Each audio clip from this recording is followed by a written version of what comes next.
Olá, estamos de volta, tudo bem? Que bom que você está na sintonia acompanhando. Dá o seu like no YouTube do Jornal Comércio.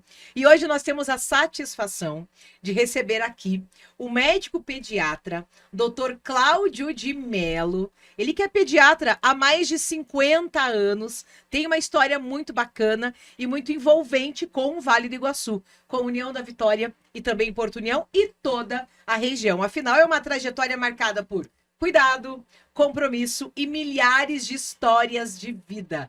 Doutor Cláudio, seja muito bem-vindo, tudo bem? Boa tarde. Boa tarde, Jaqueline. É uma satisfação muito grande estar aí, tentar conversar um pouquinho com vocês, mas é um prazer. Não tem problema, estou à tua disposição. Bem tranquilo aí. Qualquer coisa, vamos conversando, vamos discutindo aí as coisas da vida. Legal. Doutor Cláudio, primeiramente, quem é Cláudio de Mello? Olha, eu sou um paranaense um pouquinho diferente, porque eu sou do norte do Paraná, né? Eu nasci na região ali de Londrina, mais precisamente em Arapongas, Paraná, e fui educado e criado minha infância em Apucarana, também no norte do Paraná, né? É, mas eu saí do norte do Paraná precocemente, com 17 anos, eu já tinha vindo para Curitiba para começar a minha jornada de estudos, né? Eu fui assim uma peça fora do lugar, porque na época que eu era jovem e criança no norte do Paraná, vocês sabem que o norte do Paraná tem uma a colonização no norte do Paraná foi pelos paulistas, né?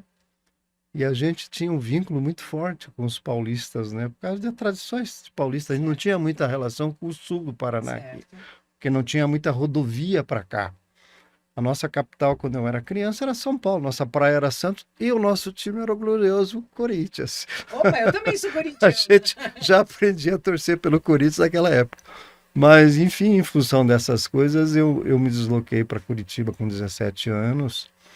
Fiz o contrário, que meus companheiros jovens todos deslocavam para São Paulo, mas eu vim para Curitiba. E em Curitiba eu fiz a Universidade Federal do Paraná, Faculdade de Medicina.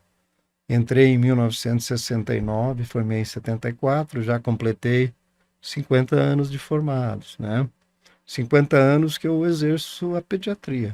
Lá eu fiz também a minha residência médica, na época no Hospital César Perneta, que hoje é o complexo hospitalar do Hospital Pequeno Príncipe, né? Naquela época era separado, existia o Hospital do Estado, né? Que era o Hospital César Perneta, e o Pequeno Príncipe era ali do ladinho, né? A gente fazia uma residência médica lá.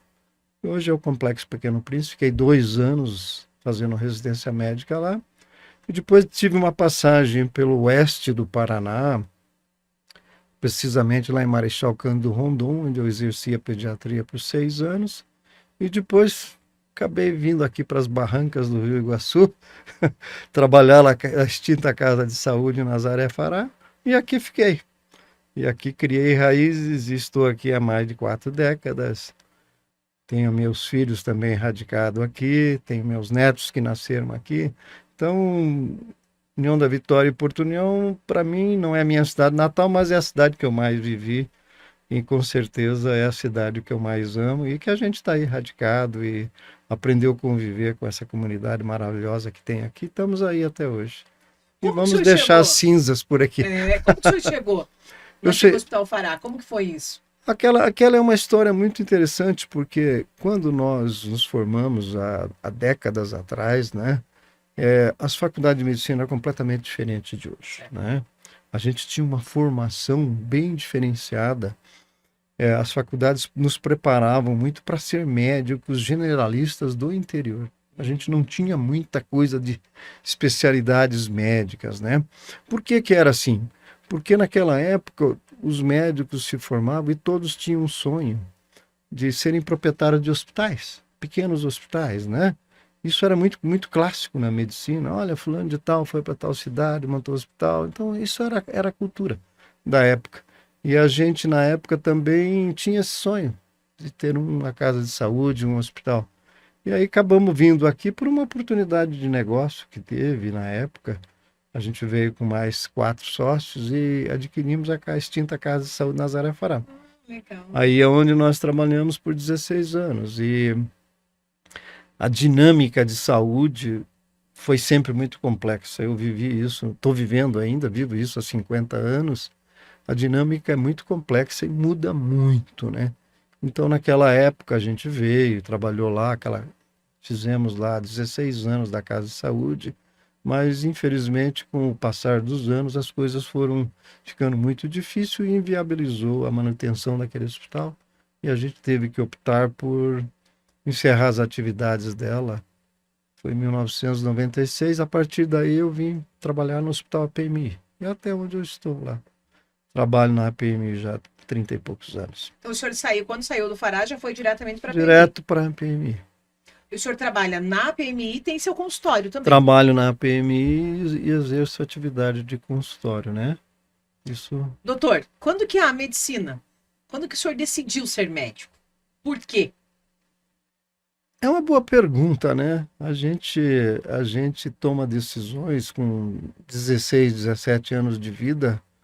É uma decisão muito forte, né? E muito difícil. Na minha família não tinha nenhum médico. Meu pai era, era um trabalhador, ele era um borracheiro, né? A gente tinha um nível cultural bem modesto, bem simples. Minha família era muito simples, né? Mas eu decidi fazer medicina um belo dia, quando eu terminei, naquela época, o curso ginasial. Imagina, curso ginasial, nem existe mais isso, né? Mas a gente veio fazer uma excursão em Curitiba, conhecer a capital do Paraná. Certo. Imagina sair do norte do Paraná, na poeira, não tinha asfalto para chegar em Curitiba. A gente veio de ônibus até Curitiba e viemos conhecer Curitiba. E aí em Curitiba nós fomos conhecer ali a Praça Santos Andrades, onde é a Universidade Federal do Paraná. E eu me encantei com aquela universidade. E lá embaixo eles abriram uma visita na Faculdade de Medicina, né? No porão da nossa universidade lá, onde naquela época tinha as aulas de anatomia, tinha aquelas coisas dos cadáveres, as peças. E a gente fez uma visita ali, eu era piazinho, formando meu curso ginasial. E ali eu falei, puxa, esse treco aí parece ser legal. Acho que é legal. Parece ser legal isso aí. E aí eu resolvi fazer medicina. Foi aí que surgiu a ideia de fazer medicina. Mas quando eu dei essa notícia para minha família, mas como? Você não vai ter condições de fazer. Nós não temos condições financeiras de te manter. Mas eu vou dar um jeito, nós vamos. E aí vim para Curitiba lutar e ingressei numa universidade federal, com certeza, senão eu não teria condições de fazer, né? Então, naquela época, a gente tinha apenas 3 faculdades de medicina no Paraná. Era 2 em Curitiba e uma em Londrina. Né? Mas as outras 2 eram privadas na época, né? Eu não tinha nenhuma condição econômica, mas felizmente eu consegui galgar pelo vestibular da Federal e fiz a Federal em Curitiba. Foi na época uma faculdade muito excelente, então a gente tinha uma formação bem diferente. Hoje a coisa mudou muito, né? Mas, em princípio, o sonho de fazer medicina surgiu por aí. Foram difíceis esses anos da faculdade? Como que foi, doutor? Ah, com certeza. Não foram anos difíceis. Para mim foi assim, depende muito de você focar e dedicar, né? A gente vivia épocas muito diferentes, a gente tinha um foco muito diferente na época, né? O foco era voltado muito ao estudo, a você crescer profissionalmente, batalhar. Então, eu realmente não tive muita dificuldade. Claro, eu tinha dificuldades econômicas, né? Tanto é que eu trabalhava, eu me virava lá, fazia alguns bicos, trabalhava lá em diversos locais lá para ter uma rendinha para sobreviver. Então era isso que eu fazia. E foi uma escola boa, a escola de vida também foi boa. Fui morar na capital, na cidade grande. Na época, Curitiba tinha 600 mil habitantes, a gente achava grande, hoje não é mais, né? Que a capital virou uma cidade fenomenalmente grande, né? Mas era muito interessante, porque Curitiba, vamos dizer assim, a pessoa fala que não era uma cidade acolhedora. Eu sou o contrário, eu adoro Curitiba, tenho muito boas lembranças, muito respeito por Curitiba, pelos nossos professores, os nossos colegas que fizeram, né, a faculdade conosco lá. Não tenho nada a queixar, muito pelo contrário. Até virei torcedor do Coxa Branca. Até mudou um pouco, mas continua corintiano. Continua corintiano. Mas aqui no Paraná é o Coxa. É o Coxa. Eu fui em função da minha formação em Curitiba, né? Acabei, porque entre vestibular, faculdades e residência médica, eu morei em Curitiba praticamente 12 anos, né? Certo. Então a gente acaba absorvendo muito da cultura curitibana, né? E tenho muito respeito por Curitiba e muita gratidão, porque basicamente toda a minha formação universitária foi lá. Profissional foi em Curitiba. E o que que motivou a seguir justamente a pediatria, uma especialidade aí tão sensível e tão humana, doutor? A pediatria surgiu na minha vida de uma forma assim, mais motivada, porque, em primeiro lugar, a gente tinha no Hospital de Clínicas em Curitiba um excelente serviço de pediatria. Professores fantásticos, maravilhosos. Nós considerávamos lá, assim, Curitiba, uma das melhores residências médicas em pediatria. E naquela época, pediatria não tinha tanta tecnologia como nós temos hoje. A gente precisava muito de raciocínio clínico, porque o pediatra, na realidade, é um clínico geral da criança, né? A gente tinha que ter conhecimento das diversas patologias. E na época existia agora, graças a Deus, não tem mais, mas existia, bem nessa época de verão, um fenômeno que chamava desidratação, que ceifava muitas vidas e muitas crianças faleciam.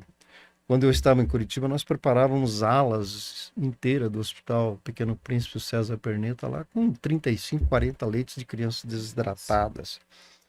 E a desidratação exigia assim, um cuidado muito grande. E era muito interessante porque a gente aprendia a fazer muito cálculo para poder fazer uma hidratação da criança. Volume de líquidos, os eletrólitos, a acidose. Então, existia uma dedicação muito grande. Naquela época não tinha computador, não tinha maquininha para fazer conta, não. Mas a gente precisava fazer muita continha para poder hidratar uma criança, fazer um processo bem legalzinho. E eu era apaixonado por aqueles números. Certo. Então os professores ensinavam a fazer aquelas contas, mas que coisa legal essas continhas aí, né? Eu achei que era alguma coisa de matemática que eu não fui fazer, mas Certo. eu adorava aquilo. E aí me nasceu a ideia de fazer pediatria. Por volta do 4º ano da faculdade, aí eu já passei a frequentar o serviço de pediatria do Hospital de Clínicas, e aí fui envolvendo cada vez mais e acabei desencantando para pediatria, né? Hoje as coisas mudaram muito, Certo. a alta tecnologia mudou toda a pediatria, as doenças infecciosas de gravidade que ceifavam muitas vidas, desidratações, tudo isso mudou. A pediatria não é mais isso. Por que não é mais isso? A vacinação, a pericultura, o saneamento básico, né? A amamentação, o aleitamento materno, a cultura, a informação que foi divulgada de forma espetacular, tudo isso auxiliou muito as mães. Então, essas doenças que ceifavam vidas desapareceram. Mas, em compensação, a gente começou a lidar com outros problemas. Na pediatria, a gente hoje lida com problemas importantes. Talvez até mais difíceis, eu diria, do que daquela época. Hoje, os problemas comportamentais são bastante difíceis na área pediátrica, né? A gente lida muito com isso. Então, mudou muito a pediatria nesses 50 anos, mudou para muito melhor, a tecnologia veio com muita força, né? E a gente tem uma atuação já de 50 anos e tem que acompanhar, tem que batalhar, tem que lutar. Mas, em resumo, a pediatria nasceu na minha vida dessa forma. Foi uma coisa mais ou menos espontânea, natural. Os números te trouxeram a pediatria também. Também foram uma das causas, os números, né? E o amor pela criança, Certo. a vivência para a criança, né? É um mundo diferente, né, doutor? Eu adorava quando os meus mestres, os meus professores falavam assim, ó, pediatria tem uma coisa muito legal que vocês vão gostar. Eu falei, mas o que é, professor? Criança não mente, criança não simula doença. Criança, quando está doente, ela vem e conta para você, naturalmente, espontaneamente, você olha no rostinho deles e já faz diagnóstico. Diferentemente dos adultos, Sim. que têm muito problema comportamental. Falei, que legal, né? Mas hoje, para minha surpresa, o problema comportamental na pediatria também hoje é muito grande. Muito grande. Muito grande, né? Talvez influências diversas desse mundo moderno, as telas, as mídias sociais, os estímulos, né? A vida mudou muito. Sim. Nos últimos 30, 40 anos houve uma mudança muito grande. Mas eu diria que nos os últimos 20 anos realmente teve uma mudança muito, muito importante, muito importante. E isso repercutiu nas nossas crianças, na nossa pediatria. Então a Doutor, se gente vê. não fosse pediatra, qual seria outro ramo da medicina aí? Já pensou nisso ou não? Já, eu pensei uma época em fazer radiologia, depois pensei em fazer otorrinolaringologia, Certo. cirurgia, obstetrícia. Na época a gente pensava Sim, em tudo, né? Porque a gente é muito difícil, eu diria para você que quando a gente está dentro da faculdade, definir uma especialidade médica que você vai fazer é bastante difícil. E a minha neta, que é natural aqui de União da Vitória, ela se formou em medicina há 2 anos. Ela está em Curitiba agora, no Hospital Mackenzie, fazendo residência médica, né? E ela eu falo, Ju, mas o que que você vai fazer? Ela, porque clínica médica é uma coisa básica, né? sim. Depois eles têm que fazer 2 anos de clínica médica e escolher uma especialidade clínica. Ou vai para cardiologia, hematologia, dermatologia. E ela até hoje, ela fala, não sei, vô, que eu Ainda não sei. ainda não sei. Então, para mostrar para você que as dificuldades, né, de às vezes escolher. É claro que às vezes os médicos mais jovens, que tem, às vezes já vêm de uma família tradicional, porque Sim. é muito comum famílias, né, tradicionais, médico gera médico. Eu sou um exemplo disso, eu gerei 2 médicos na minha família. Eu tenho minha neta e tenho a minha filha, né? Então, aí parece que eles já se direcionam de forma mais fácil. Mas a Entendi. gente que foi os pioneiros na CESP, meu pai era borracheiro que queria me ensinar nada, então eu tinha que aprender na vida, né? E é Caiu de isso aí. paraquedas. Vai caindo de paraquedas. E a vida ensina. A vida mostra os caminhos. É verdade. Em 2024, o senhor foi homenageado pelo Conselho Regional de Medicina do Paraná pelos 50 anos de atuação. Que sentimento aí vem ver quando o senhor olha para tudo isso, por essa marca, por toda essa trajetória, por essa história que começou tão simples, tão singela? Eu acho que os 50 anos de formatura é uma marca muito importante na vida de cada um de nós profissionais. Eu fiz questão de participar de todas as atividades lá. Foi uma homenagem não só do Conselho Regional de Medicina, mas também pela nossa universidade. A Universidade Federal do Paraná, Faculdade de Medicina, tem um conceito já tradicional de todos os médicos que formam, que completam 50 anos de formado, vão lá e, vamos dizer assim, recebem uma homenagem como um segundo diploma, né? Legal. Então é bem, bem interessante, é bem motivante e a gente fica feliz porque a gente acha que é um reconhecimento, né? Daquilo que a gente pôde, nesses 50 anos, executar, trabalhar, batalhar. Então a gente fica muito honrado, né? Eu me senti muito honrado e bem feliz mesmo por ter tido a oportunidade de completar 50 anos de profissão, que é já uma meta bem boa, é bem entusiasmante para a gente que batalha o dia a dia e nos dá mais energia para continuar ainda enfrentando. Talvez, quem sabe, a gente continue mais os 30, Opa, 40 e opa. vamos lá. A sociedade com certeza aqui Eu do Vale do Iguaçu sempre, vai adorar isso. eu sempre brinco com alguns clientes que vão no consultório, mas doutor, quando o senhor vai se aposentar? Eu falei, nunca. Eu acho que o médico, claro que cada um tem uma Certo, individualidade, a certo. gente respeita cada um, Uhum. né? Mas eu, na minha concepção de ser humano e médico, eu falo, aposentadoria não é para mim. O médico não se aposenta. Eu acho que o médico pode diminuir o seu ritmo, mas aposentar não. Principalmente quando você tem amor ao que você faz, a arte, porque medicina é assim, é ciência, mas ela é arte também, sabe? Talvez hoje as novas gerações de médicos, ou mesmo a nossa população, talvez não nos interprete assim e nos cobram muito como ciência. Mas eu diria que medicina é ciência e é arte também. Eu acho que a arte de ser médico, ela é um dom que precisa ser cultivado, precisa ser semeado o tempo todo, precisa receber os seus cuidados. Então, aquele médico que tem vocação e que nesses período todo soube preservar a arte de ser médico, eu acho que é bem legal. Na minha concepção de vida e de pessoa, eu acho que eu soube fazer isso e eu faço até hoje. Por isso que eu sempre digo para meus pacientes, eu só vou parar quando eu realmente a força física não tiver mais. Porque eu acho que a medicina tem isso. Ela é arte, é um contato contínuo com as pessoas. Todos os dias no meu consultório, ali mesmo na minha atividade do hospital, eu entro em contato todos os dias com pessoas as mais diversas possíveis, com as mais diversas histórias possíveis que você imagina. Então a gente tem que saber ouvir, tem que saber consolá-los. Hoje mesmo, hoje, para te dar um exemplo, aí vem um senhor lá na. Tô de plantão na UTI na Natal e passando a Certo. visita lá, um senhor. Coitadinho, ele veio, o bebê dele veio de Guarapuava para receber os recursos aqui.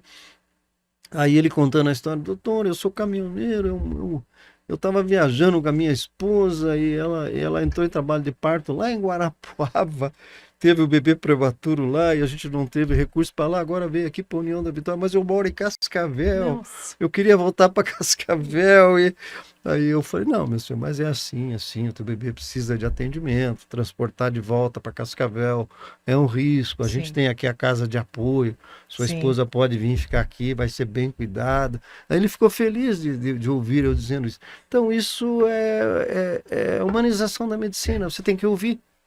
Às vezes, ele não perguntou do problema técnico para mim, ele veio contar um problema social que a gente tem queria que desabafar precisa também. desabafar. E o médico tem que saber ouvir, dar atenção e ajudar dentro do que você pode, né? Porque às vezes é possível. Então eu orientei ele, olha, de forma bem simples.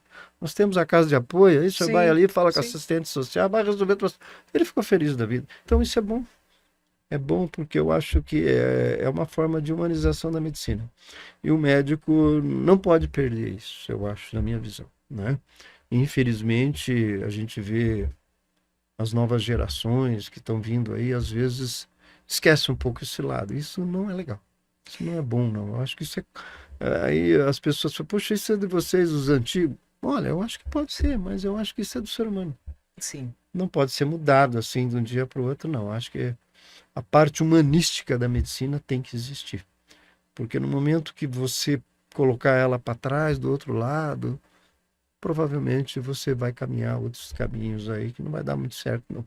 Quem procura o médico é porque está com algum problema, alguma Com dor, seja o ente certeza. querido. E pense só, hoje em dia, você levar um filho seu que está com algum problema. Então, essa parte, a gente até se arrepia, né, doutor? Eu, pelo menos, penso nisso porque eu sou mãe e eu sei que não é fácil, né? Quando Não, você se não, não. depara com algum problema. Então, essa parte de.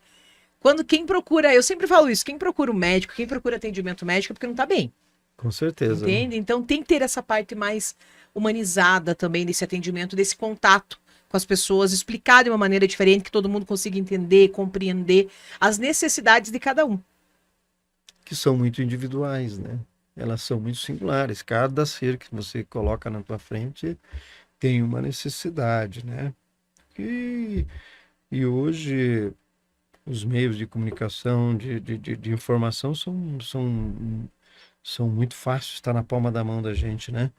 Então, o médico hoje, ele realmente ele é questionado por essas coisas de inteligência artificial, Sim, chat GPT, sim.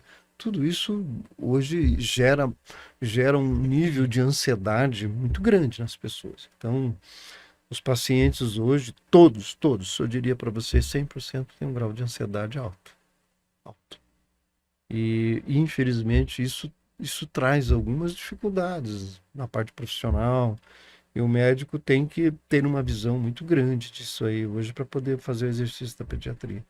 Eu sempre digo para os meus colegas mais jovens da pediatria, eu digo assim, olha, vocês têm que ser um pouco psiquiatra, um Uhum. pouco psicólogos, porque vai exigir de vocês E as a crianças profissão, né? estão cada vez mais ansiosas também, doutor. Muito ansiosos. As doenças comportamentais estão muito prevalentes. Talvez E é o preocupante, doutor. preocupante. Eu diria para você que talvez hoje o processo comportamental das crianças é muito alto. É muito alto. De cada 10 crianças que a gente vê, com certeza umas 2 ou 3 têm problema comportamental. Frutos da vida moderna, né? A vida moderna passou a ser muito exigente, a transformação da mulher, a transformação da sociedade, as informações, né? Tudo isso trouxe um mundo diferente, né? E as ansiedades vêm. E quando você lida com um ser humano fragilizado pela parte emocional, não é muito fácil, não. A coisa está se tornando bem complexa, bem complexa. A gente, às vezes, tem a oportunidade de ver muitos casos e que são assustadores, né? E não é só aqui, Sim, na nossa cidade, no nosso país, né? Em todos os lugares, né? Eu vi agora recentemente uma colega médica, psiquiatra lá no Canadá. Ela exerce profissão e ela falou assim: Nossa, eu estou tão exausta de atender crianças com automutilações, né? Que é quando a criança se machuca, sim, que a criança tem uma dor psicológica, emocional tão grande que ela provoca uma dor física, então ela se automutila e para aliviar a dor psicológica. Então ela estava tão assustada que ela falou assim: Eu não estou compreendendo o que é a sociedade moderna, o que é a vida. Isso lá no Canadá. Por que que tudo isso, tanto bullying, né? sim. Ciberbullying, nessas. Os pais hoje acham que estão seguros deixando a criança no quarto com o computador, no telefone celular. E ela está em contato com um mundo, às vezes, bem diverso e que às vezes traz problemas. E aí gera os problemas comportamentais, né? Isto é lá, é aqui, onde você for. Eu citaria experiências diversas que eu tive de problemas comportamentais aí. Se fosse falar um pouco com você a respeito disso, eu ia tomar um tempão de vocês aí nessa entrevista, porque é bastante preocupante, é bastante preocupante. Doutor, pegando esse gancho e aproveitando a oportunidade, dicas. O que que o senhor aí, como pediatra raiz, como diz o jargão das redes sociais, o que diria para os pais, futuros pais, para a sociedade de maneira geral? O Eu, que di- está eu diria, eu acontecendo? diria, eu diria assim, primeiro, muita responsabilidade ao criar, educar e colocar seu filho no mundo, né? Eu acho que é fundamental, né? As crianças são serizinhos dinâmicos. Eles estão em contínua transformação e eles precisam muito do apoio da família e o amor da família, os estímulos da família, né? Se você não tiver uma boa família, uma boa base, um bom estímulo, as coisas já vão começar a deteriorar, né? Mas a vida moderna hoje a gente costumou, eu vejo assim as famílias mais jovens, elas hoje terceirizam muito para as redes sociais, terceirizam muito a sua responsabilidade de pais para as escolas. Ah, eu pago a escola lá que tem que resolver. Ou então põe um telefone celular para a criança, vai resolver o problema. Não é por aí a coisa, né? Eu diria que o melhor antídoto para isso são as atividades esportivas, recreativas, culturais, religiosos. Eu acho que isso é o melhor antídoto que a gente pode fazer para uma criança, né? A nossa sociedade, assim, em relação à rede social, que todo mundo sabe, todo mundo tem, todo mundo usa, né? A nossa sociedade brasileira de pediatria nos orienta da seguinte forma, bem simplista. Olha, tela até 2 anos de idade, zero. Criança não é para ter tela até 2 anos de idade. Nenhuma forma. Tela zero. Dos 2 aos 5 anos, no máximo 1 hora por dia, com supervisão dos pais. Dos 5 aos 10, no máximo 2 horas. E dos 10 em diante, no máximo 3, e com muita restrição com os games. É isso que eles falam hoje. Por que que eles falam hoje? Ah, mas então o senhor acha que a rede social é a grande causadora do distúrbio comportamental? Não. Ela é mais um dos fatores, né, que a gente vê aí com muita força. Eu diria que a rede social tem uma força enorme para fazer distúrbios comportamentais. Então, as pessoas têm que criar mecanismos, e esse mecanismo é atenção para a criança. Atividade esportiva, recreativa, a criança adora isso. Então, a criança deve voltar a brincar, né? E gosta de ficar perto dos adultos, do pai, da mãe, da família. Exatamente. Outro dia eu vi uma propaganda da Prefeitura de Joinville que eu achei tão interessante, sabe? Que a propaganda de Joinville mostrava assim as crianças brincando no parquinho, jogando bola, né? Fazendo Coisa de brincando de criança. bolinha de É. gude e eles falavam: vamos devolver nossas crianças para as brincadeiras e falavam assim: nós não queremos voltar essa criança que aí mostrava a criança na tela, né? Nenhum conversava com o outro, né? Então isso é ruim. Então a gente tem que educar a criança com muito amor, muita atenção e muita responsabilidade, né? Eu participo da educação do meu neto. Meu neto hoje vai completar 7 aninhos, 8 aninhos. Mas assim, a gente já fez um trato lá em casa. Ó, rede social para ele é zero. Ele vai ser criado, ele faz futebol, faz tênis, faz natação, faz skate lá na praça, faz inglês. Então ele não tem tempo para rede social, não. Ele tem 8 aninhos. Ele vou dizer assim, ele tá fora da turma, Da porque turma. ele não é muito de rede social. Mas por que que ele não é? Porque é mais prazeroso ele participar de brincadeiras na coletividade, né? Eu sou tenista, jogo tênis no Joy Sim. Clube lá há 30 anos, eu levo ele lá, ele já aprendeu a jogar tênis comigo, ele vai para lá, adora. Então, criança precisa disso. Tira da rede social que é melhor. É impossível viver sem rede social? Impossível hoje. Nos dias de hoje, todos nós temos o que nós chamamos de dependência Sim. digital, 100%. Sim. Todos nós, os adultos, temos. Mas precisa ser uma dependência digital consciente, né? Mais saudável. Saudável, né? Porque a criança, quando ela caminha muito por isso rapidamente, ela é rapidamente captada por isso, né? Então, impede que ela desenvolva suas funções neurocognitivas, que o cérebro da criança é uma esponjinha. Ela está em aprendizado contínuo, isso que as pessoas têm que entender. O cérebro de criança é esponja, capta tudo, pega tudo. E se você dá só uma coisa só de rede social, não vai dar legal, não. Acho que é por aí as coisas. Então a gente tem que ter esse alarme para as gerações futuras. Vamos trabalhar um pouco menos. Mas eu diria para você assim, eu tenho nos meus pacientezinhos que eu tenho oportunidade de conversar isso muito em consultório, né? Então a gente tem um termo que nós usamos que é a puricultura, né? Que nós Sim. orientamos as mães, os pais nos primeiros meses de vida, nas primeiras semanas, que dá muita dúvida mesmo, né? Então a gente já aprendeu até um termozinho que chama puricultura digital. O que é? Ensinar para os pais jovens que tem que ter limitação, esse meio digital. E assim, para minha surpresa, eu fiquei bastante feliz que eu vejo muito pai jovem, mas positivos, o pessoal responde Legal. muito bem e eles não esquecem isso, não. Interessante. Que E eles bacana. estão, assim, muito pais jovens hoje, muito conscientes. Bacana isso. Então, eu acho que isso é Isso é bom. uma evolução boa. Quem sabe é uma nova fase, uma nova era. Provavelmente é uma nova esperança que a Sim. gente tem aí, né? De que as novas gerações aprendam a lidar com isso de uma forma melhor, melhor, educando e disciplinando os seus filhos e criando uma boa base para a criança, né? A família ainda é tudo. Doutor, eu acredito que muitos pacientes do senhor hoje voltam lá como pais. Com Nesses certeza. 40 anos, grande parte, doutor, foi meu pediatra, tem alguma história, alguma relação. Isso acho que acontece muito, né? Ah, bastante, né? Então a gente já virou pediatra avô, né? Porque aqueles que a gente deu atendimento quando eles nasceram, hoje eles estão gerando filhos, né? Então é muito gratificante. E a gente vê isso frequentemente, é muito Sim. frequente. Só, doutor, mas o senhor foi o meu pediatra, então agora você vai ser o pediatra do meu filho, do meu neto. Então a gente vê gerações e gerações, né? E as mudanças foram muito rápidas, né? Então a gente vê bastante isso aí, muito, muito interessante. E E é é muito, legal, né, é doutor? muito gratificante que eles reconhecem, né? Aqueles cuidados. Então é bastante frequente isso aí. Que A legal. gente se tornar o pediatra avô de muitas Bacana. crianças aí, né? E, Doutor, hoje o senhor está à frente do serviço de pediatria da PMI. Como que funciona isso também, essa relação com a nossa maternidade?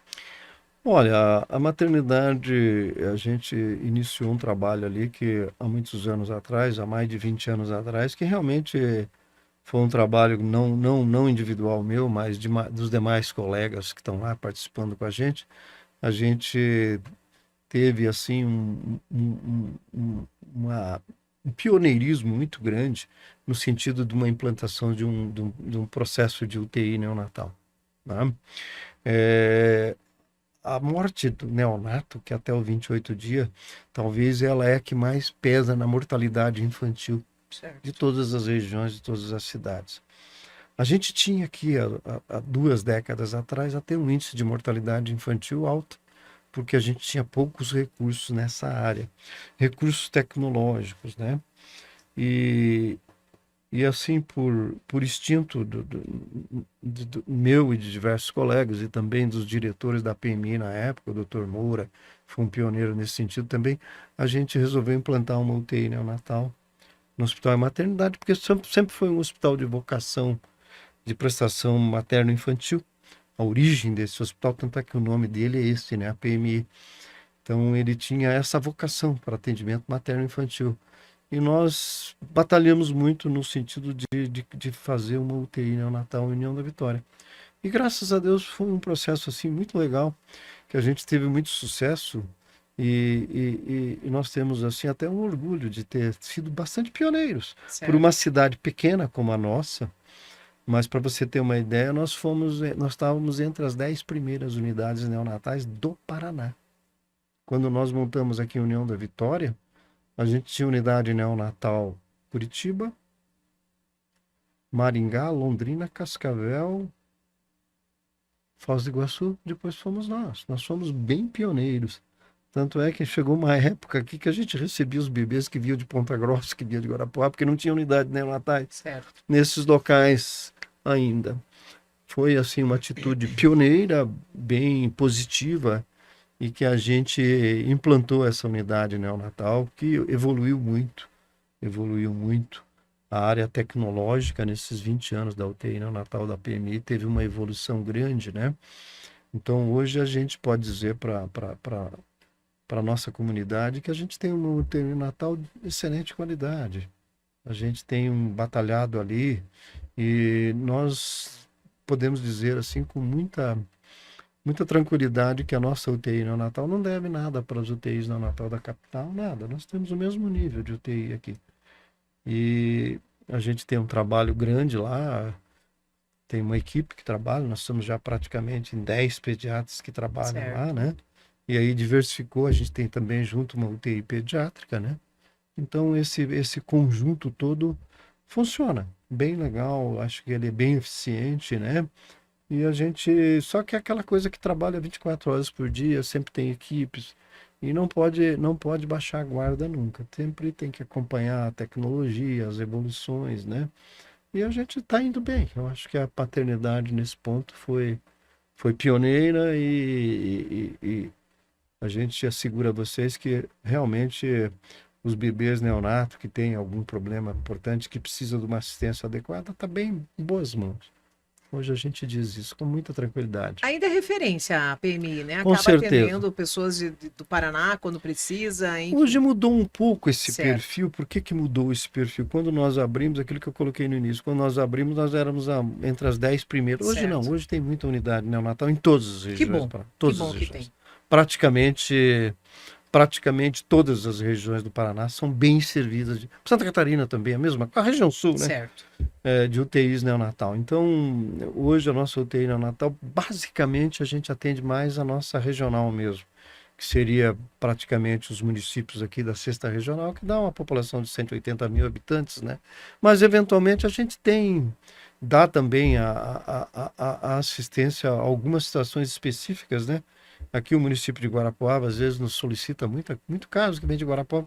Por quê? Porque lá tem 2 unidades neonatais só e eles têm uma região muito maior do que a nossa, Certo. bem maior do que a nossa. A população dele, a área de influência deles, talvez é 2 ou 3 vezes maior que a nossa. E às vezes as UTIs neonatais dele não tem uma demanda maior do que a nossa aqui. E às vezes eles faltam vaga lá. Daí eles pedem um socorro para a gente aqui e a gente dá. Quantos leitos tem hoje, doutor? Hoje nós temos 8 leitos de UTI neonatal com 4 de UTI intermediária. São praticamente 12 leitos para assistência ao neonato, né, específica, né?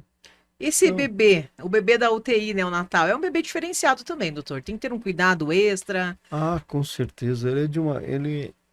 Porque o neonato a gente atende até 28 dias de vida nessas UTIs, Certo. né? E hoje a grande complexidade de atendimento por diversos fatores, né? A gente tem um índice de prematuridade alto. Certo. Hoje, em torno de 12 a 15% dos nascimentos são partos prematuros. Muito parto prematuro, né? E também a gente lida na parte da vida moderna, do processo de gestação, gravidez, parto. É muita comorbidade, né? As mamães trabalham, têm os seus processos, ansiedade, como todo mundo sabe, as doenças próprias do período gestacional, hipertensão arterial, eclâmpsia, diabetes, obesidade. Isso é muito prevalente, doenças infecciosas, né? Então, tudo isso reflete no neonato. Então, os bebês, eles iniciam a sua vida no processo de fecundação, e aí vai. Então, são 9 meses de gestação, que pode ocorrer muito problema, e isso reflete depois do momento do nascimento. Então, aí a gente vai ter os bebês com intercorrências as mais diversas. Mas, com certeza, a prematuridade é o carro-chefe que a gente trabalha lá, né?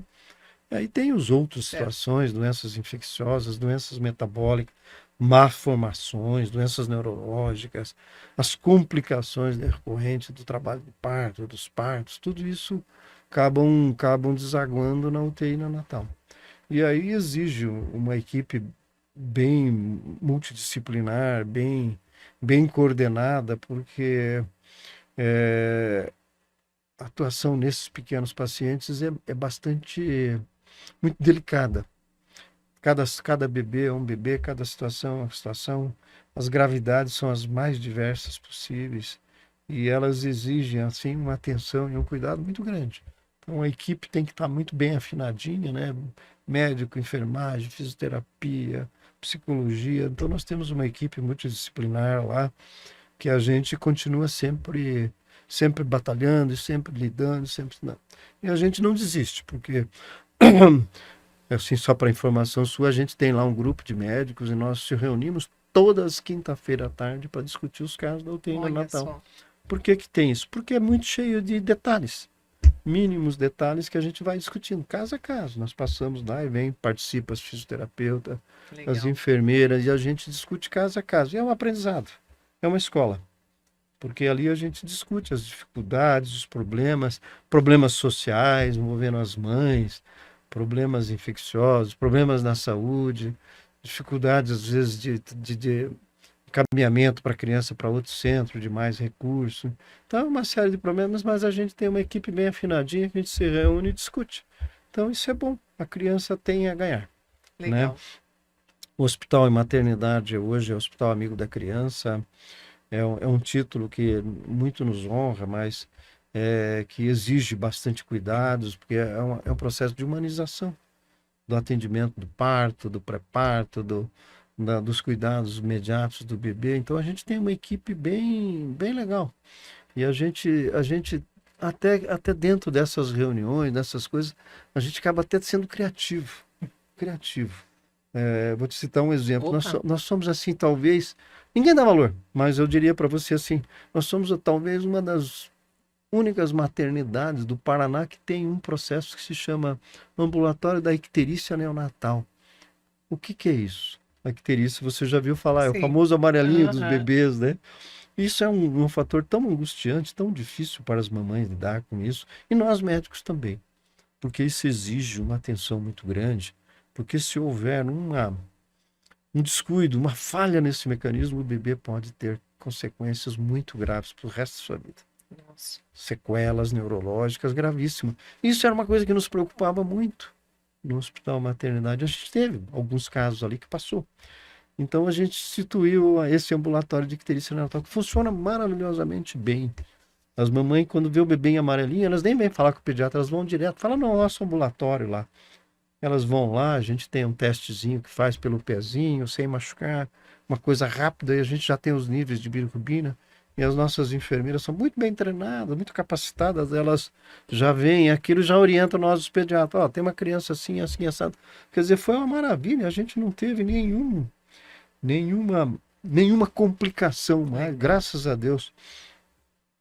Nós nunca tivemos a doença mais grave da icterícia neonatal é o Kernicterus, que é uma doença terrível, que vai fazer sequelas para o resto da vida de uma criatura, né? Irreversível daí, porque é um problema neurológico de uma gravidade imensa. Eu não sabia que tinha ligação com a parte neurológica. E a gente ficava assim chocado. Sim. De ver de vez em quando isso, que alguma mãe saiu do hospital e a icterícia às vezes começou ali pelo 5º, 6º dia e ela não se alertou. às vezes culturalmente fica com aquelas coisas do popular, né? Sim. Que aprende, né? Com as gerações Sim, anteriores. Ah, vamos dar chá de picão, vamos botar no sol, vamos botar Botar roupa camarela, amarela. né?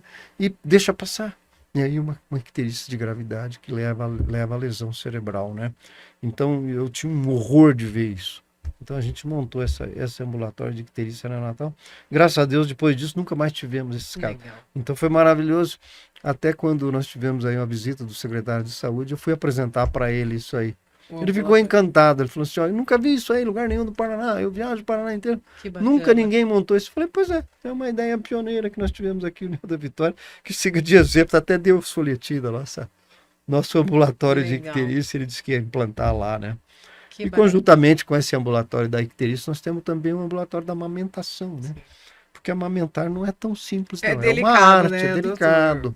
Nas primeiras semanas, às vezes, é um processo muito trabalhoso, que precisa de Dolorido. dolorido, precisa conscientizar muito as mães. Então, a maternidade também é pioneira nisso, faz parte do Hospital Amigo da Criança. Então, isso funciona junto com o nosso ambulatório da icterícia neonatal e do ambulatório da amamentação, que funciona super bem. Então, as mães, quando têm dificuldade, elas já vão lá para o ambulatório da amamentação. Ah, mas o meu neném está amarelinho. Já faz o teste, Certo. já está tranquilo. A gente já cumpre uma função social bem bonita nesse ponto, legal. né?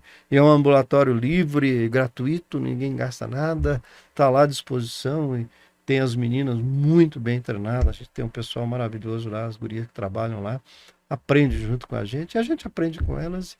E assim, isso é uma referência. Isso vai referenciando o Hospital APMI cada vez mais nos cuidados maternos e infantis, né? A gente tem uma batalha aí que eu tenho batalhado muito, mas nós estamos quase ganhando ela. Eu acho O que banco de leite? o banco de Ah, leite eu tá ia perguntar quase sobre chegando, isso. né? Nós Que bom. Estamos batalhando bastante aí com os E nossos... faz tempo, né, doutor? Faz tempo. Faz É uma tempo. batalha que eu tenho aí com eles. E estamos conseguindo. Tá quase. Tá quase. Que bom. Se Que Deus notícia quiser, brevemente a gente deve conseguir o nosso banco de... E é muito importante, né, doutor? Importantíssimo, importantíssimo. A gente, de vez em quando, a gente recebe um pouco dos leite, do banco de leite de Mafra, Rio Negro. Eles são Certo. muito solidários a nós, que de vez em quando eles mandam bastante leite para a gente. Mas é muito importante, muito importante. Muito importante. A gente trabalha muito com a coleta, né? A gente tem Certo. dentro do hospital o que a gente chama de posto de coleta de leite humano, né? Porque os bebês prematuros necessitam predominantemente do leite humano. Então a gente já instituiu um posto de coleta. O que é o posto de coleta? Ele acaba funcionando dentro desse ambulatório de amamentação. Que as nossas gurias lá, as nossas técnicas de enfermagem, as enfermeiras, estão bem capacitadas para incentivar as mães a amamentar e elas sabem também fazer a coleta. Né? Porque às vezes o primeiro leite para o prematuro extremo, às vezes a gente bebê de 600 gramas, 700 gramas, esse tem que receber o leite materno, predominantemente materno da sua própria mãe, e o leite in natura mesmo, nem leite que passa em pasteurização a gente não usa, é preferível o leite in natura, é o leite mais nobre que tem todos os anticorpos. Então o bebê de prematuro extremo ele tem que receber o leite in natura. Então esse posto de coleta que a gente tem dentro da PMI, ele nos ajuda bastante, faz um serviço maravilhoso também dentro desse aspecto. Então são diversos aspectos dentro da pediatria e da neonatologia que a gente tem assim que se orgulhar da nossa Sim. PMI, que evoluiu bem.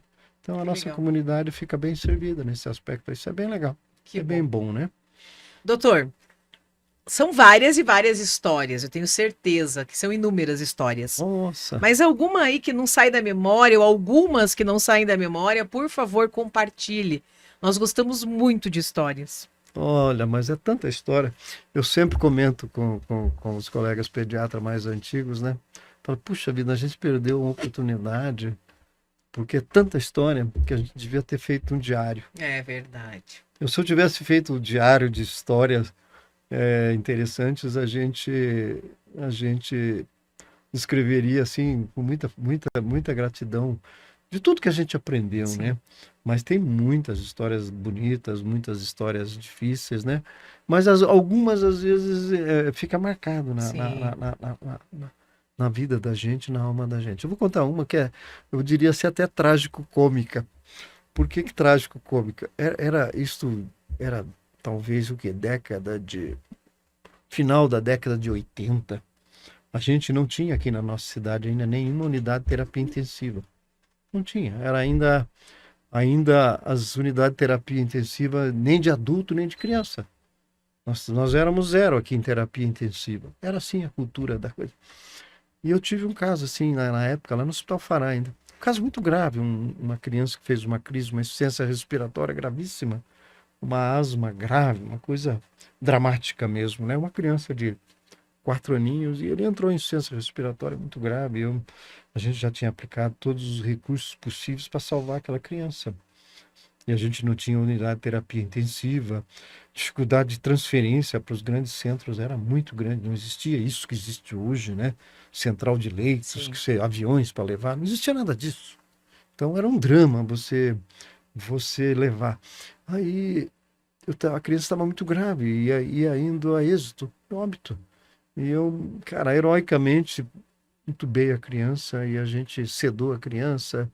A gente não tinha ventilador, ficava usando um mecanismo primitivo, ainda que era um balão inflável, um ambu, para ventilar a criança. E aí a família veio e falou: olha, realmente teu filho, infelizmente, é muito grave. Os nossos recursos aqui já são limitados, a gente tem poucas esperanças que ele sobreviva, né? A gente estamos lutando aí. E aí eu pus uma equipe de enfermeiras, elas são grandes heróis, sabe? Mais do que nós médicos. Falei assim: olha, vocês vão ficar aqui ambusando essa criança, tem que for a noite inteira, faz essa medicação. E eu ficava ali, porque se ela parasse de ventilar, a criança ia a óbito. Eu instalei uma escala lá, e vinha cada um, porque era cansativo, né? Ficava ali 2 horas, insuflando aquele ambu. Aí a enfermeira estava lá, era umas 11 horas, meia-noite. Aí a enfermeira: doutor, o pai dessa criança está aí com uma novidade para o senhor. Eu falei: mas novidade? O que que é? Ai, doutor, eu nem vou dizer para o senhor, é tão triste que eu vi lá, mas o senhor vai lá e conversa com ele, né? Aí eu fui lá, abri a porta da nossa pediatria, que era no último andar do Hospital Fará. O coitado do pai, eu diria assim, no seu carinho para com seu filho e na situação dramática, tinha ali bem do ladinho, tinha uma funerária, ele foi lá e comprou o caixãozinho e trouxe o caixãozinho para levar a criança para casa. Meu Deus do céu, é de partir, né? É de partir. Então eu falei: mas meu senhor, mas a criança está aí ainda, não é. Não, mas eu posso deixar o cachorro. Ele falou: não, não vai deixar. Não, por favor, não. Então ele acabou deixando o cachorrozinho lá. Eu falei: devolve lá. Se precisar, depois nós pegamos, né? E aí, graças a Deus, que o bom Deus ouviu todas as nossas preces, e as enfermeiras fizeram um trabalho heróico, passou a noite inteira ali, ventilando aquela criança. No outro dia eu tirei. Olha só. Tirei a tubo dele, a criança sobreviveu e hoje está aí o adulto. Olha Mas só. eu já encontrei esse pai algumas vezes e ele brinca E ele comigo. lembra. Eu dou um caixãozinho. Eu falei: meu Deus, é trágico. Então Pense. são histórias, às vezes, que a gente vê. Muita história, né? São os milagres que acontecem também, doutor. Claro que a equipe faz toda a sim. diferença, mas a fé das pessoas também. Faz. A gente vê isso com muita frequência, né? Eu diria que antigamente a ciência médica era aquilo que eu digo para você no início, que é ciência e arte, né? Às vezes a arte era nós trabalhávamos com muita arte, né? E a gente tinha casos muito difíceis com muito pouco recurso tecnológico, né? E você tinha dificuldades enormes de resolver. E você tinha que ter criatividade e de fazer alguma coisa para salvar aquela vida. Outro caso também que foi interessante, esse também, eu nunca me esqueci, isso também marcou, que era uma criança de 2 aninhos, ali de Irineópolis, ela engoliu um milho, e o milho ficou numa porção da laringe, e a criança fazia um sistema de válvula, ele tinha uma dificuldade respiratória, ele vinha mal, e o pai contava certinho que era um milho. Puxa, eu que falei: mas cara, como é que eu vou fazer com essa criança? Criança quase indo a óbito, né? Um milho grudado na laringe. Levamos para o centro cirúrgico, a gente não tinha instrumentos para fazer uma endoscopia respiratória para tirar esse milho, né? Aí, cara, e a gente olhou e bateu, e a criança mal. Falei: olha, não vai ter jeito, vai a óbito. Daí nós tínhamos aí o doutor Davi, que era cirurgião muito criativo, muito capacitado. E ele falou assim: sabe o que eu vou fazer? Eu vou abrir o pescoço daqui, vou abrir a laringe aqui, vou tirar o milho por aqui. Falei, japonês, tá louco, cara.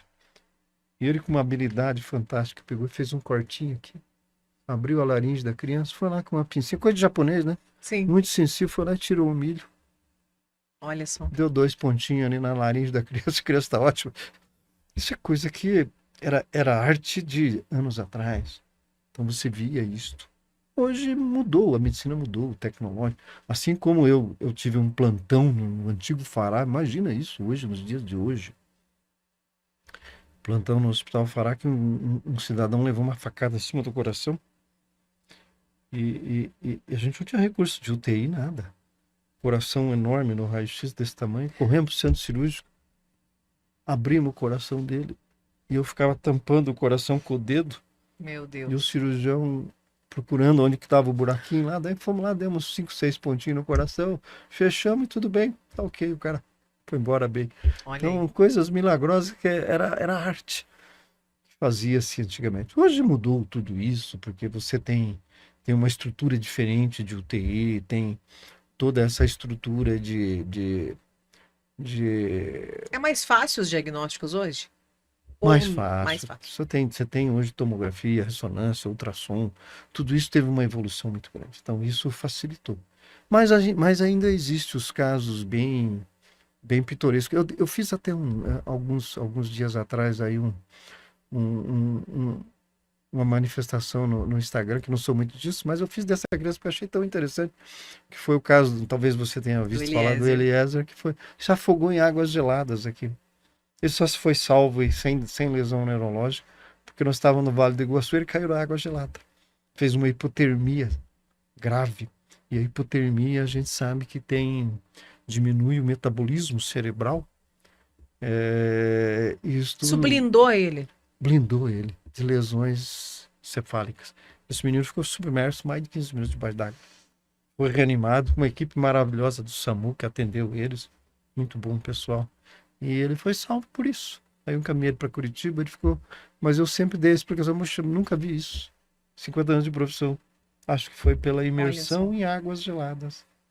Que aqueles dias estava bem frio e ele chegou bem hipotérmico mesmo. Em gravíssimo estado também. E sobreviveu por milagre. Milagre divino mesmo, é som divina mesmo, e as águas do Iguaçu aí, bem gelado. Pense só. Interessante isso aí. Também São várias e várias histórias. Tem mais para contar, mas a gente vai esquecendo, né? É verdade. A gente vai esquecendo, né? Às vezes algumas até engraçadinhas, Sim. né? Na criança. A criança é muito engraçado, né? Eu me lembro um dia que eu estava de plantão, chamei a criança, era um sábado de inverno, né? Durante um plantão diurno lá no PMI, chamei a criança era um menininho de uns 3 aninhos, 4, acho, por aí, bonitinho, lindo menino. E eu estava atendendo ele, explicando para a mãe, ele olhava para mim, eu falei, mas o que esse carinha tá olhando há tanto? Daí ele olhou para a mamãe dele e perguntou assim, mamãe, por que todo médico é velhinho? E fica, né, doutor Marcado? Não, mas o mais engraçado veio depois, né? Aí tudo eu expliquei, brinquei com a criança e a mãe, não, filho, o doutor não deu uma bronca dele. Eu falei, não, deixa ele, né? Aí foi tão engraçado que daí depois a criança foi para casa e teve um evento. E eu continuei no plantão noturno, né? E aí eu estava de noite lá no plantão, eram umas 10, 11 horas, daí chamei a criança, era a mesma criança, né? Aí ele veio, me olhou assim, olhou para a mãe, mamãe, é o velhinho aí de novo. Ainda tá aqui. Achei tão engraçadinho. Que legal. Porque foi muito espontâneo, né? Sincero, criança é Criança, sincera. espontâneo. Então, histórias Que legal. engraçadas, né? Que a gente conta. E tem N histórias que a gente vai esquecendo o tempo, dá um lapso, mas com certeza essas mais importantes, assim, Legal. às vezes elas ficam gravadas mesmo, né? Doutor, mesmo após meio século aí de profissão, o que ainda emociona o senhor no atendimento pediátrico? Olha, a pediatria, ela tem alguns aspectos muito, muito, muito bons e às vezes me emociona muito, claro, a gravidade, a fatalidade, às vezes a criança que acaba vindo, às vezes já num time que já passou aquela hora boa de você fazer uma atuação que você pode e às vezes você perde. Então, quando você perde, claro que é muito triste, é muito desagradável você ver uma vida que se vai, e às vezes por um momento que se tivesse sido atendido talvez mais precocemente, uma procura melhor, a gente conseguiria dar um time melhor para a criança, uma chance maior para a criança. Isso judia da gente um pouquinho, porque a gente é humano também, Sim. e a gente sofre, e a gente vê. Mas cada um tem uma individualidade, né? A minha individualidade profissional, eu tenho um foco muito grande. Talvez acho que deve ser ter um grau de autismo. Eu tenho muito foco quando eu tenho uma criança muito grave. Certo. Eu faço muito foco, né? Então eu não. Essa criança eu luto por ela até o máximo que eu posso. Eu não desisto nunca. Então eu sou sempre muito focado. Eu vejo a criança de manhã, de tarde, de noite. Se a gente tem recursos a aplicar aqui, a gente aplica. Senão a gente tem que encaminhar, a gente procura auxiliar, porque hoje tem essas coisas de transferência para centros maiores. Às vezes a gente tem uma limitação de recursos tecnológicos, a gente procura encaminhar para centros maiores. E aí tem que ter foco. Então, eu diria que os casos mais graves, mais difíceis, eles são desafiadores e eles exigem muito de nós médicos. E a sociedade também cobra bastante hoje. Sim. E a gente aprendeu a lidar com isso, mas isso é um incentivo, é uma motivação para você se dedicar cada vez mais. Isso não tem fim. Eu acho que esse aprendizado é eterno. Acho que a gente está sempre na escola da vida, né? Vivendo e Se aprendendo. você dizer para mim onde que eu aprendi mais medicina, foi na faculdade, foi na residência? Não, na vida. Na vida. A minha neta se formou já há 2 anos, eu sempre digo para ela, Ju, você vai estar bem madurinha para ser médica daqui uns 10, 15 anos. Porque a escola da vida você tem que passar Sim. ainda. E a escola da vida vai te ensinar muito. A escola, as universidades, a ciência lá, ensina bastante, é o básico. É o caminho. Mas a escola da vida ensina. E principalmente quando ela exige que a arte médica seja preponderante. E a gente que trabalhou muitos anos no interior, com poucos recursos, a gente se valia muito da arte, né? Mais da arte do que da tecnologia. Com certeza. E digo para você, as coisas davam certo, sabe? Era muito legal. Isso é muito gratificante. Que A legal. gente olhar para trás, depois de 50 anos, e ver que tudo que a gente fez não foi em vão. Às vezes, eu faço conta de padeiro, né? Conta de padeiro é aquela continha que você faz rapidamente na cabeça. Quantos doentes você já atendeu na vida, doutor? Eu falo assim, olha, eu não sei. Eu já atendi faço conta de padeiro. Ó, tendo uma média de 15, 20 crianças por dia, então multiplica isso por 30, dá 600 crianças, multiplica por ano, dá 6 mil. Se eu multiplicar isso por 50, dá uns 30 mil, 40 mil crianças. Eu acho que eu já atendi toda a população de Urano da Vitória. Então é assim que faz a vida, né? É muito bom. Às vezes a gente. Eu tenho assim, uma qualidade muito boa de memória, mas a minha memória fotográfica, visual, ela é meio ruim. Às vezes eu passo até por, assim, as pessoas até me julgam assim, puxa, o doutor não me cumprimentou na rua, e eu fico até endividado porque eu não conheço as pessoas, não guardo muita fisionomia, mas eu guardo bem as características. Sim. Então é muito comum, às vezes a gente está aí na comunidade, em algum lugar, pô, doutor, o senhor não lembra do meu filho? Aí eu lembro. Eu lembro das histórias. Às vezes eu não lembro da fisionomia dos pais, das mães, mas do que aconteceu, do evento, do histórico, a gente lembra. Isso fica na memória. Essa memória boa eu tenho. Essas vezes os pais vêm, conversam comigo, mas doutor, o senhor não lembra? Quantos anos atrás? 50 anos atrás. Poxa, lembro. Lembro. Então, Uma facilidade. Facilidade. Doutor, e como que o senhor cuida aí da sua saúde emocional? Porque lidar todos os dias com esses casos difíceis, né? Como que é a sua saúde? Como que você lida você com a tem sua que ter saúde emocional? eu sempre digo assim, você tem que ter algum hobby na tua vida, né? Tem que ter alguma outra coisa mais prazerosa que você lida e que te traz algum prazer, né? Eu busquei muito no esporte, né? Eu achava que eu tinha que ter uma válvula para me compensar muito, então foi no esporte. Então eu jogava muito futebol, gostei muito de esporte, depois eu fui mais mais madurinho, assim, com 35, 40 anos, eu fui aprender a jogar tênis, Tênis. que foi a minha paixão hoje e é o meu hobby que eu adoro. Por que que é aquilo? O tênis é um esporte extremamente bacana, competitivo, que exige muita concentração, exige muito exercício, muita atividade física. Então, como ele é muito completo, e durante uma partida de tênis você não lembra de nada, porque você não tem tempo. Sim. Ele é tão exigente que aqueles lances do tênis, ele é muito rápido, então a concentração sua tem que ser total, senão você não joga. Então aquilo alivia a mente, né? Então para mim aquilo é ótimo. E depois eu cultivo muito o hobby de estudo, eu estudo muito ainda, mesmo depois de 50 anos de formado, dentro da minha especialidade eu estudo muito, leio muito, me interesso muito por tudo, todas as notícias e acompanho muito, adoro música, sou um fã de música. Legal. A minha família até me chama de autista de vez em quando, que eu ponho fone de ouvido, e aí eu desligo do mundo. Às vezes eu vou em cima de uma esteira, eu desligo. É isso que precisa também. Eu dar essa gosto desligada. muito disso. A música me encanta. Então eu sou muito de ouvir. A minha família toda foi uma família muito musical. Todos os meus irmãos, todos tocam instrumento. Legal.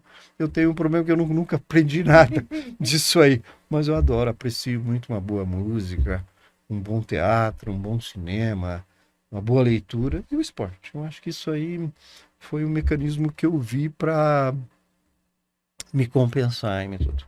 Mas nada disso, às vezes, me tira o foco quando a gente tem alguma coisa mais importante e mais grave. Eu tenho um foco muito voltado para isso, né? Não que me faz perder o sono, Sim, mas sim. eu não deixo de ter o foco, né? Entendi. Às vezes eu tenho uma criança grave no hospital, eu vou lá 11 horas, meia-noite, vejo ela, depois que eu vou dormir. Aí deito e durmo também, mas não tem problema não. Legal. Mas é individual, né? Cada um tem que aprender a sua individualidade, a sua característica pessoal, para poder compensar as dificuldades da vida. Porque a vida é dinâmica e sempre vem problemas, dificuldades. Isso faz parte Sim. da nossa característica como ser humano. A gente tem que aprender a viver e enfrentar. Então, essa característica pessoal eu tive. Aprendi com isso aí. Então, Eu aprendi com a escola da vida. Essa é a verdade. então, quando o doutor Cláudio não tá no hospital, não tá no consultório, tá no tênis, Ah, com com a certeza. música, Com a música, na pescaria. com a família, com a pescaria família também. Também. Aí vai.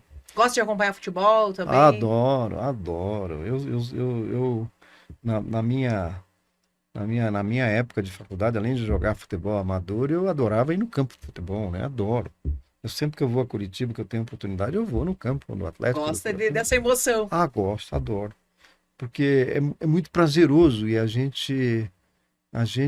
eu acho que assim, o campo de futebol é um lugar que às vezes as pessoas veem, até no jogo do Iguaçu eu gosto de. Sim, Por que que você vai lá? Porque você que está lá no campo de futebol se concentra naquilo.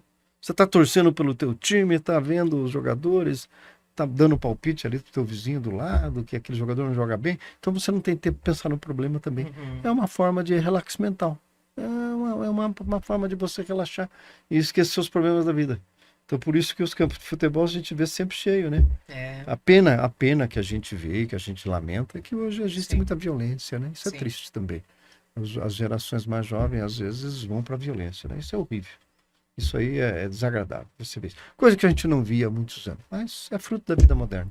Temos que aceitar é verdade. e conviver com elas. Doutor, qual é o valor que o senhor considera inegociável para quem escolhe ser médico?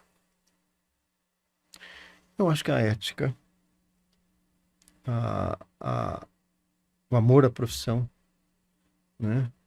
E o amor ao estudo. Eu acho que isso é inexorável. Eu acho que o médico que perder isso, o amor à sua profissão, o amor ao estudo, o amor à ciência, e ele se voltar mais para a parte mercantilista da medicina, a parte econômica, daí não é bom negócio, né? Então é muito triste que a gente vê muitos profissionais, muitos jovens hoje, que às vezes se direcionam muito para isso, né? Certo. E não é bom. E a gente fica muito preocupado, assim, vendo hoje, principalmente os médicos mais jovens, né? Que às vezes não querem mais se dedicar a áreas fundamentais, como a pediatria, Sim. por exemplo. Pediatria eu acho que é uma área fundamental, Sim. de uma necessidade enorme para a nossa população. É o começo de uma É o vida, né? começo de uma vida e é um apoio importantíssimo de vidas que vão ser os cidadãos do futuro, né? Mas a pediatria, de certa forma, ela, ela, ela não é uma profissão, uma especialidade médica valorizada pela Certo, sociedade em termos econômicos. certo. Em termos econômicos.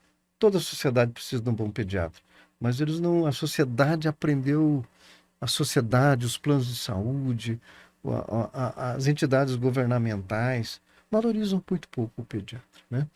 Então isso tem desmotivado o pediatra a seguir essa especialidade. Muito triste isso aí também, É, né?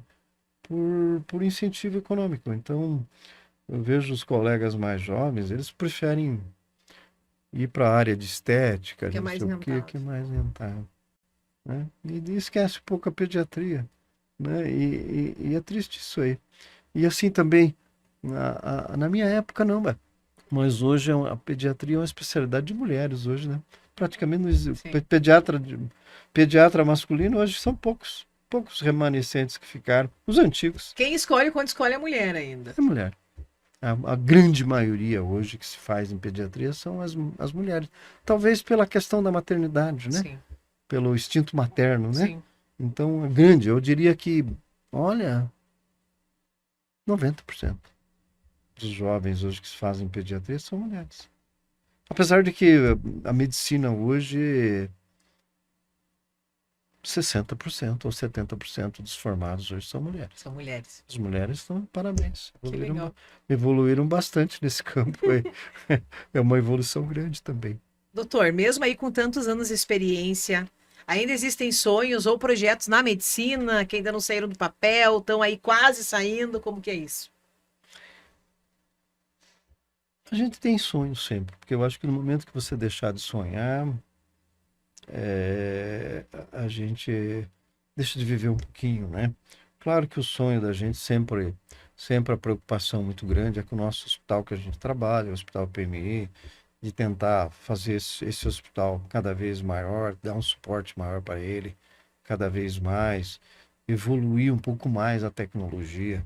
A gente, a gente ainda não tem acesso a algumas tecnologias, Certo. algumas a gente tem e algumas a gente não tem.